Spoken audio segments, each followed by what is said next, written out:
அந்த சூழ்நிலையை எடுப்போம்.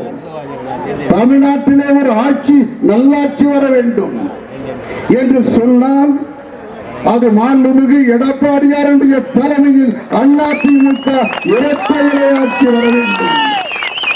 அதற்காக நீங்கள் அத்தனை பேரும் பாடுபட வேண்டும் என்பதுதான் இந்த கண்டன கூட்டத்திலே நீங்கள் எடுத்துக்கொள்ளுகிற ஒரு உறுதியாக இருந்திட வேண்டும். வக்கனையாக பேசினார்களே, உள்ளாட்சி நல்லாட்சியை தருவோம், உள்ளாட்சியை நல்லாட்சி தருவோம் என்று சொன்னார்களே, தமிழ்நாட்டிலே இன்றைக்கு நல்லாட்சி நடைபெற்றுக் கொண்டிருக்கிறதா? உள்ளாட்சி நடைபெற்றுக் கொண்டிருக்கிறதா?